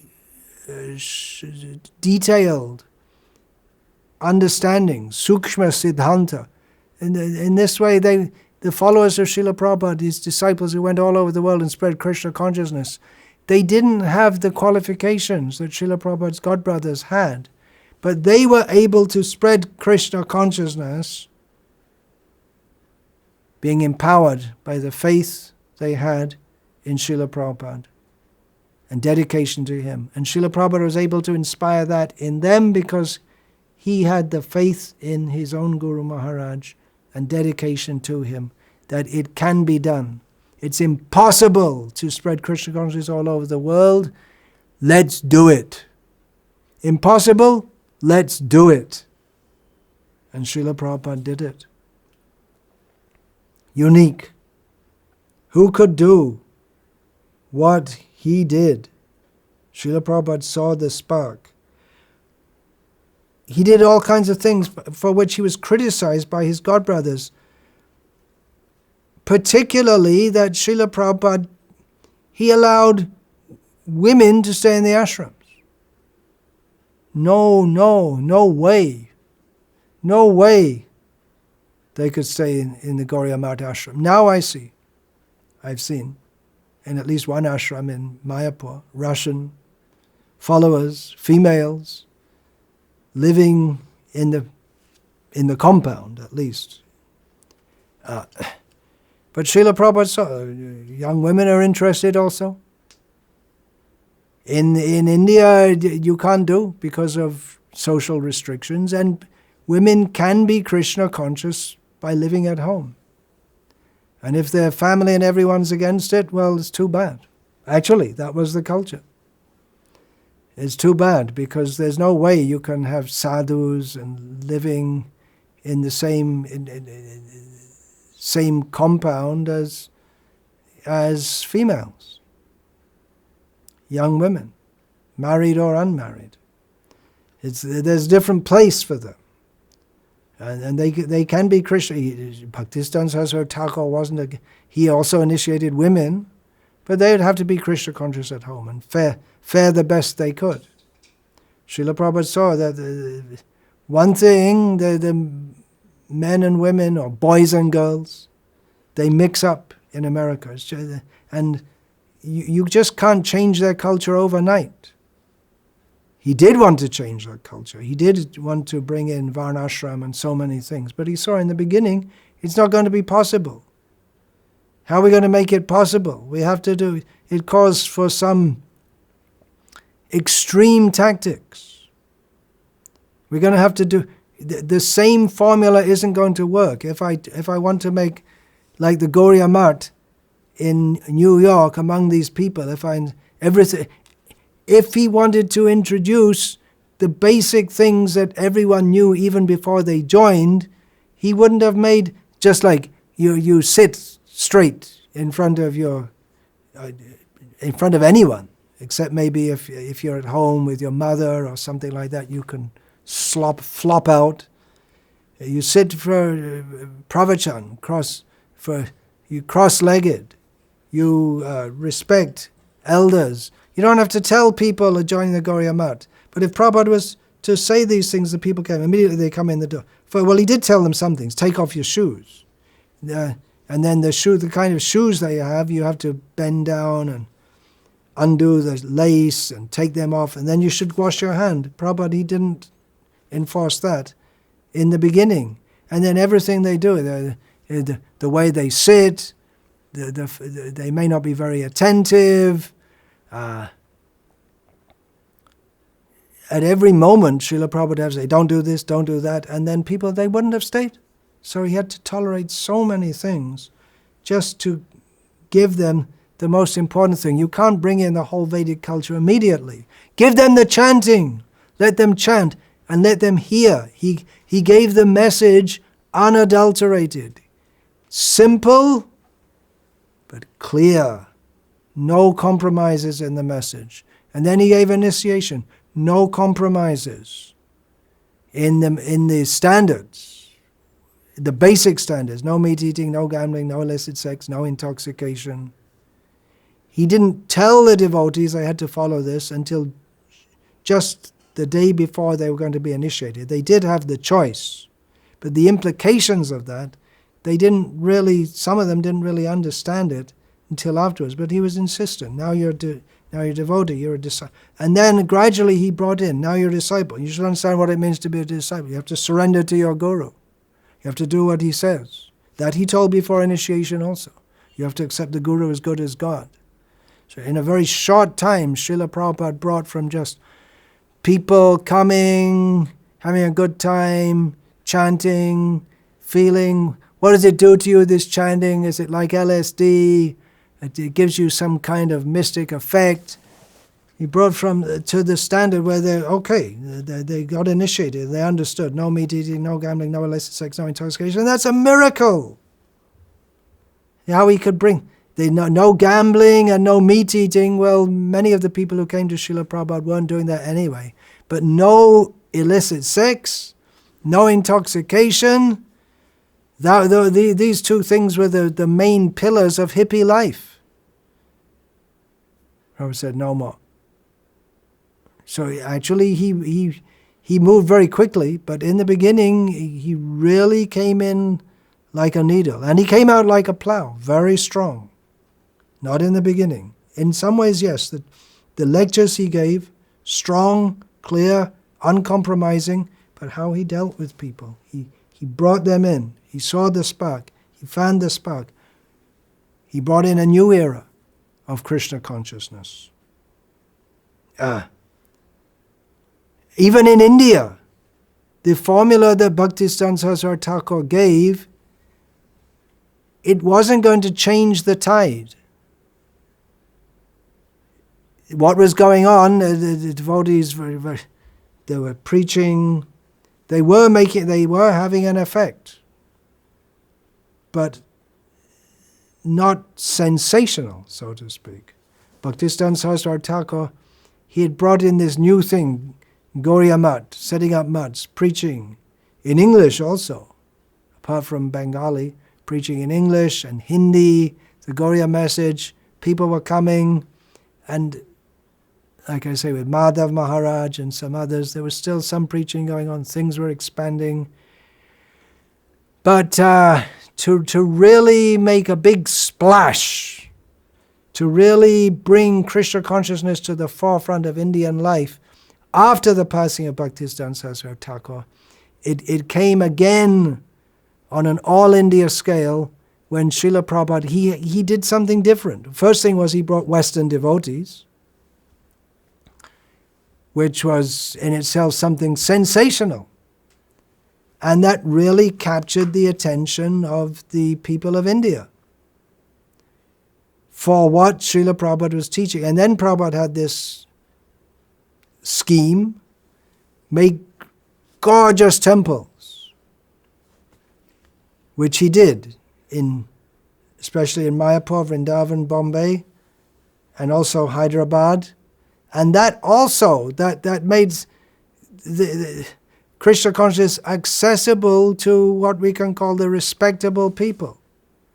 There are so many respectable people in India who are very impressed by Srila Prabhupada, what he'd done, but as long as they saw it's basically Westerners, and they wouldn't want to become part of that. Just some Westerners they were chanting Hare Krishna, very impressive, but they didn't, the first devotees who Srila Prabhupada brought from the West, they didn't know Vaishnava Sadachara. They were always acting in ways which sadhus are not supposed to, so they were an attraction, but it wasn't that people wanted to join that or become part of that. So Srila Prabhupada made gorgeous temples and invited people. You Hare Krishna land, Bombay, heaven on earth. You come and live around with your family and chant Hare Krishna. And that Indian people can come and join. He wanted particularly the more educated class to come and join on the basis Yad Yadachati Shrestha. And then he inaugurated village to village preaching in India. So Srila Prabhupada had a plan for India. It wasn't stereotyped. You see, the Bhaktisiddhanta Saraswati Thakur, he wasn't stereotyped. He took the teachings of Bhaktivinoda Thakur and repackaged it. He had a new formula for preaching that. And many followers of Bhaktivinoda Thakur said, no, that's not right. That's not following Bhaktivinoda Thakur. He didn't say to do this. In fact, Bhaktivinoda Thakur said, don't make mutts. And Bhaktisiddhanta Saraswati made mutts and fulfilled the desire of Bhaktivinoda Thakur. Who will understand? Our own Srila Prabhupada, he saw the formula which had been successful at the time with Bhaktisiddhanta Saraswati Thakur. It wasn't really having the desired effect in India, what to speak of around the world. So Srila Prabhupada made some adjustments. He was an acharya who made the adjustments that made the difference. So that now ISKCON and Krishna consciousness is well known throughout India. It's not just Bengalis and Oriyas, but throughout India.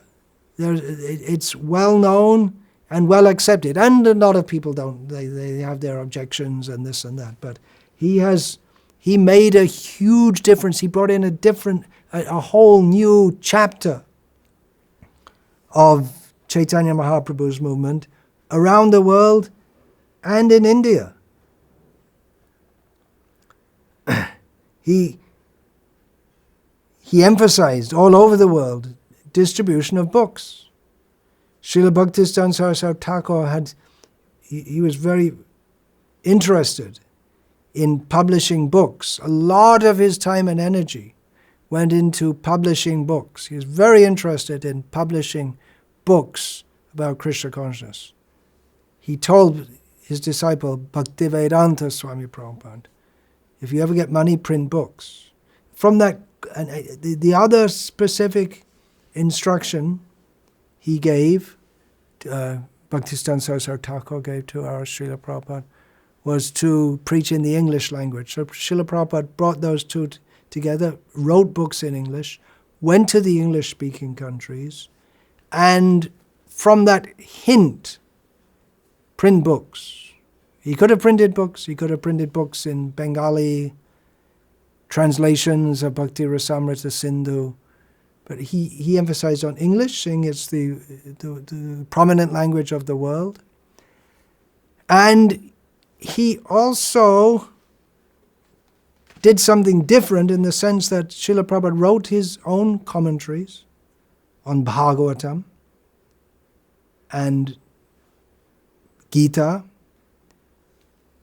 and his style of presenting the philosophy was very different in one sense to that of Bhaktisiddhanta Sarasvati Thakura's style, which was arcane, means very difficult to understand. Once you get the hang of it, it's astonishing. But to get the hang of it is not so easy. But Srila Prabhupada put the teachings of Bhaktisiddhanta Sarasvati Thakur and the Acharyas in accessible language. The concepts didn't change. The concepts are not very easy to understand for Westerners in general. And then again, it was required that he go there and explain that and show what it means to live as a devotee. But he presented the same teachings in language, in a linguistic style, which was very different to that of Bhaktisiddhanta Sarasvati Thakur. Very clear, very straightforward, very accessible. And Srila Prabhupada's godbrothers were astonished. They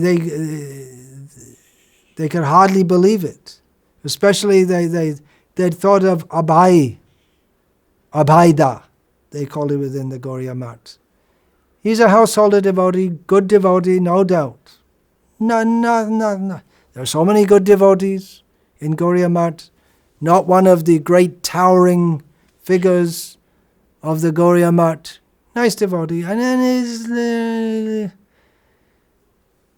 a bit dreamy. He talks about going to the West and not very realistic. He's always talking about going to the West, and he has all these big plans which don't work. He was going to go to Jhansi and make some center, and then it closed down. He made some League of Devotees. What is this League of Devotees? It didn't work out, and then he went to Keshav Maharaj Math, and then they put him in charge of the magazine, and he had all these big plans, and just be realistic, and not very realistic. All these big plans. Always wanting to do all these big things. Just realistic. Here we are, India's poverty-stricken country, where in Gauriya Maths, which most of them were just getting by. If we can get some food to eat and observe some festivals, invite people, do a few programs here and there, invite people to the mats. That's okay, all these big plans, always talking so many big things. They didn't take him very seriously. The Gauriya Maths in the 1970s, I saw in Bengal. I was, by Prabhupada's grace, I came to stay in Bengal, in West Bengal in the 1970s, late 1970s. And Gauriya Maths, they were struggling. The whole of West Bengal was struggling. It was under tremendous impact from huge influx of refugees from Bangladesh, and the whole economic situation. Suddenly lacks and lacks of people. There's no accommodation, no place for them to live. what we were eating, now they're also eating. The whole economy of Bengal came right down, and it was a social disaster. Bengal was very badly stricken. That's one reason the communist government came in West Bengal. It was a very dire situation. The Gaudiya Maths, like everyone else pretty much in West Bengal, they were struggling even to make ends meet, and everywhere, different temples and mutts. There are a few rich, just like the Vallabh Sampradaya. They have their regular followers among the Gujaratis mostly. They had no monetary problem, but if you see many temples, Vrindavan is just like some kind of ghost town or something. All the temples are all run down. Everywhere. Everything was in recession, especially the spiritual life of India. And that was exacerbated by propaganda that religion has destroyed us. Now we need factories. Jawaharlal Nehru, his preaching, and people believed it. Again, when I came to India, I was saying all these things. People saying, what is all this religion?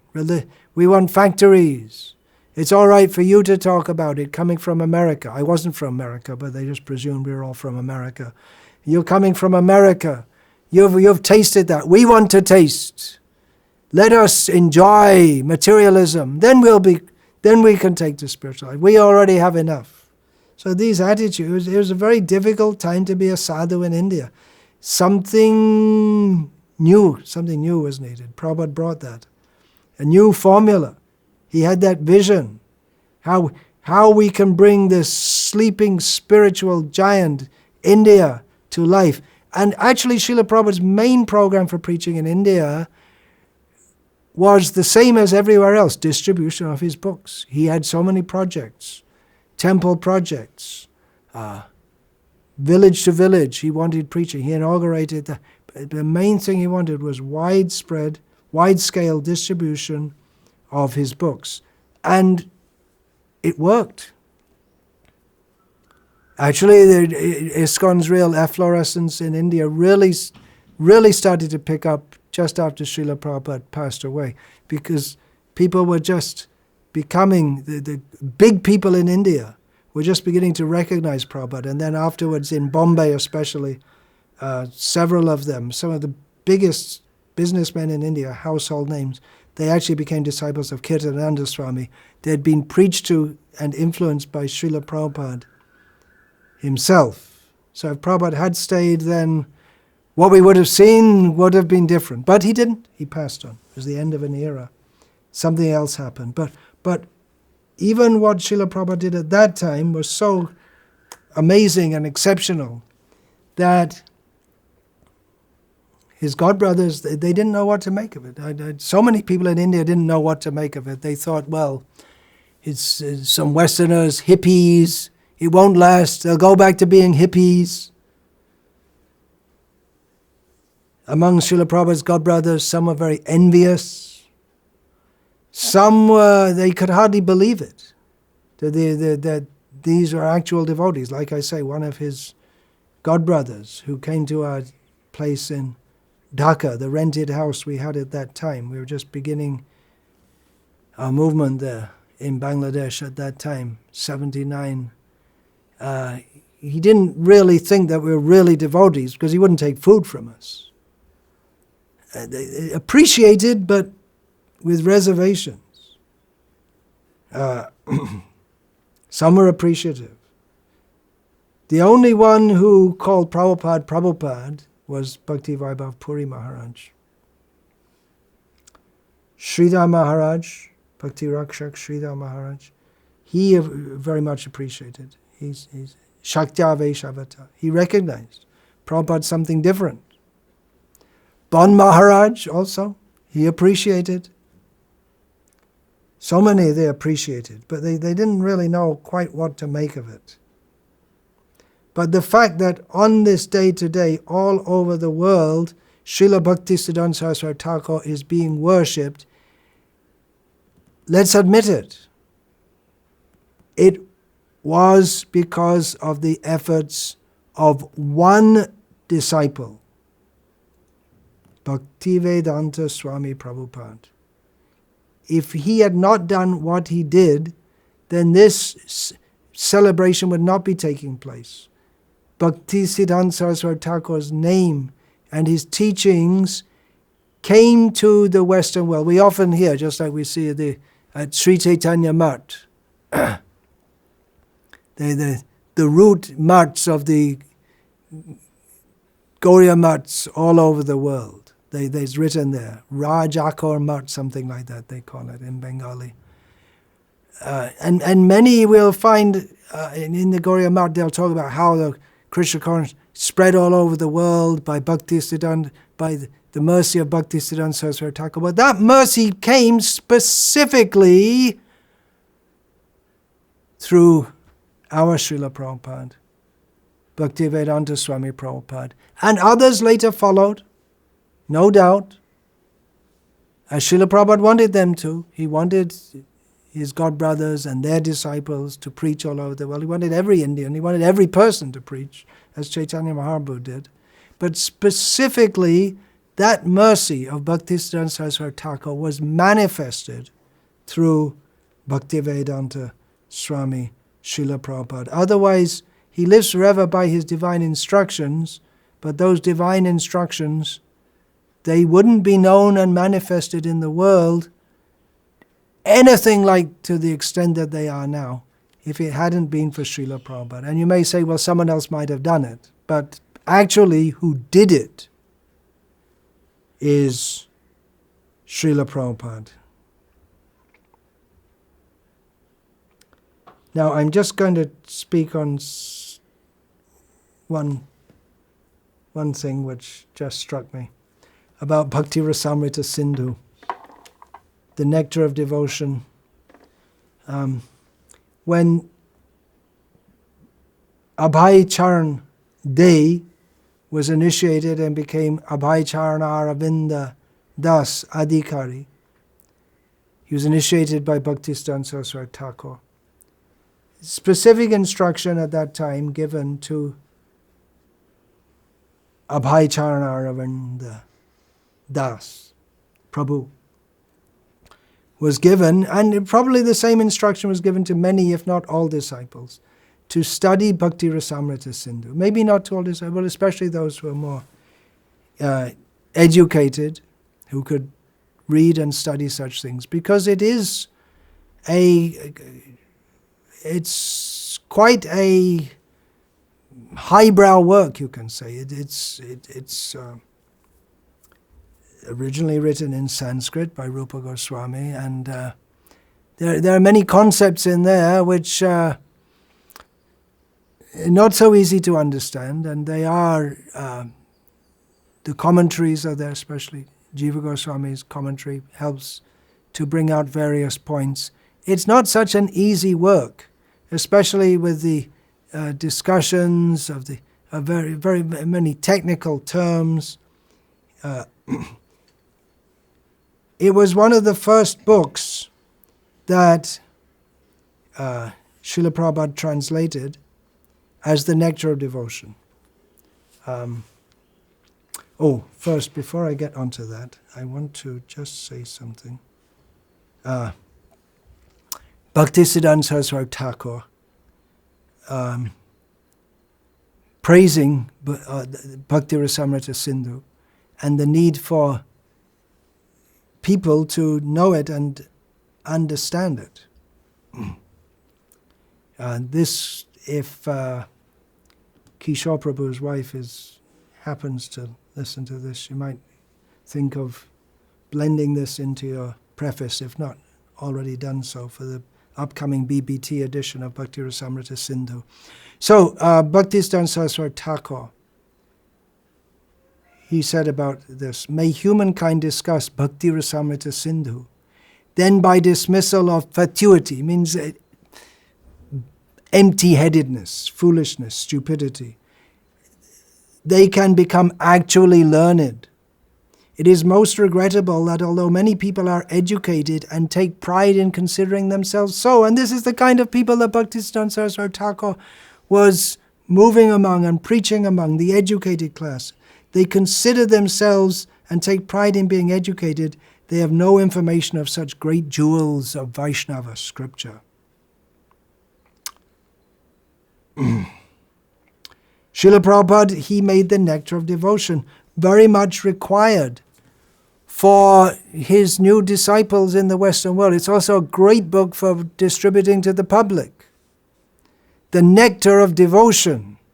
If people are looking for something spiritual, Eastern, what a title for a book. The Nectar of Devotion. Srila Prabhupada, he presented it without most of the technical terms to make it more accessible to people who are completely new. It's nectar from beginning to end. The Srila Prabhupada's book, The Nectar of Devotion, is just nectar. Srila Prabhupada, he conveyed that nectar in the book, The Nectar of Devotion.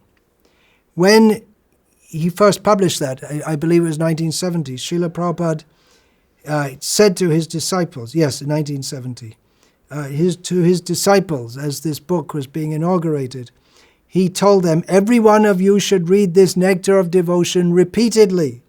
The whole substance of Vaishnava philosophy and activities, everything is there. So every one of you read this Nectar of Devotion once, twice, thrice. Everything is very clearly explained in this Nectar of Devotion. So each chapter you should read very carefully. Note that Srila Prabhupada said to read each chapter.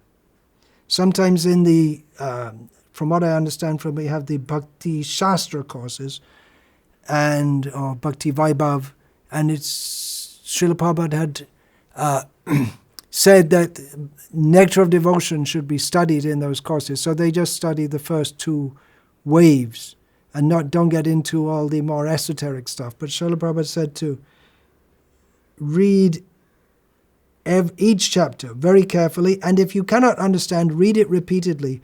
Don't all of a sudden, reading 1 or 2 pages, immediately question, Prabhupada, what is this? What is this? What is this? Because you can imagine, Srila Prabhupada was speaking Krishna consciousness, giving all their philosophy, and his disciples would come again and again and again and asking the same kinds of questions again and again. One reason Srila Prabhupada is very eager to write books was for his disciples. Read the books. Get the knowledge from there. If you want to know me, read my books. Go on reading, Srila Prabhupada said, and the answers will automatically come. This valuable book is now published. You should take full advantage. So, Rupanuga Var is the title, or a title given to Bhaktivinoda Thakur, the best among the followers of Rupa Goswami. Rupanuga Viruddha Apasiddhanta Dvanta Hari, the remover of the darkness that is brought in by those who claim to follow Rupa Goswami but are not properly doing so. That is Bhaktisiddhanta Sarasvati Thakur. So it's all the link from Rupa Goswami, whose link, the power of Chaitanya Mahaprabhu's teachings come through Rupa, and they're passed down in the disciplic succession. And Srila Prabhupada passed that on, the same powerful message. And one of the first books he gave was the Nectar of Devotion, to help people understand, what are we doing? What's this all about? We read we got some idea of this liberation, from this mukti, moksha, by reading things like Buddhist dharma bums and Hermann Hesse books and all this kind of thing. But you read Nectar of Devotion. Devotional service surpasses all liberation. Now, the Bhakti Rasamrita Sindhu is to be published by the Bhaktivedanta Book Trust, with the Sanskrit verses, and it's in some ways very different to the Nectar of Devotion, which doesn't have the Sanskrit verse. At least I find it in some ways easier to understand the flow and what's going on, because then the verses from Bhagavatam, which we're familiar with, and the Sanskrit terms, which are difficult to understand in the beginning, but once you understand them, it makes it easy to understand. That's why in every specialized field, there's specialized vocabulary. You have things like medical dictionaries, legal dictionaries, which are used by doctors and lawyers respectively, because they have so many different terms for things that they talk about and deal in, which are the average people don't know and don't need to know. But you need to know if you're a lawyer. And just like if you say a suo motu, action of the court, it's a Latin term used in law. Now, the average person doesn't need to know what that means, but a lawyer needs to know. So there's a legal dictionary. And then when one lawyer says to another, suo motu, okay, yeah, and they understand what it means. So then we talk about sthai bhav, vyabhichari bhav, anubhav, vibhav, and then everything, once you understand, becomes much easier. And if among lawyers, if they talk about, well, the Supreme Court is taking an action, it's given an order, which is, it's not that someone's brought a petition to them and they've acted, but they've acted of their own volition. And just say suo motu, bas. Then it's understood. And it makes things easier to understand. So Srila Prabhupada's Nectar of Devotion will remain as a classic work, very good for introducing new people to Krishna consciousness. And Bhakti Rasamrita Sindhu, presented with the Sanskrit verses, with the commentaries, in translation. That's also a very valuable work, which we await the BBT publication of that. And Srila Prabhupada wanted that all these books should be translated and published. And I'm going to finish there. Time for me to disappear from this screen. We all have to move on. Throughout life, we're moving on from one thing to another, and eventually we move on from one sphere to another, from one matrix of activities, one body to another, and we all have to move on. So let's enter the Bhakti Rasamrita Sindhu now, so that we can go and be in the Bhakti Rasamrita Sindhu. When we have to move on and leave this body, we have access to that Bhakti Rasamrita Sindhu, the ocean of the nectar of devotion bestowed upon us by Rupa Goswami on behalf of Chaitanya Mahaprabhu. By the mercy of Srila Bhaktisiddhanta Sarasvati Thakura, who has manifested that mercy through His Divine Grace Srila A.C. Bhaktivedanta Swami Prabhupada. Today is the disappearance day of Srila Bhaktisiddhanta Sarasvati Thakura. It is Vaishnava Vijay. The Vaishnava is always victorious. He has shown how to live in this world, conquering over Maya, and he disappeared from this world. 1937, that's what, 83 years ago. Is that right, 83? By our minuscule vision. Hare Krishna. Jayam Vishnupad Paramahamsa Parivrajaka Acharya Ashtu Tarasata Sri Srimad Bhaktisiddhanta Sarasvati Goswami Maharaj Prabhupada Ki Jai. Vancha Kalpatarubhyascha Kripa Sindhubhya Evacha Patitanam Pavanebhyo Vaishnavebhyo Namo Namaha.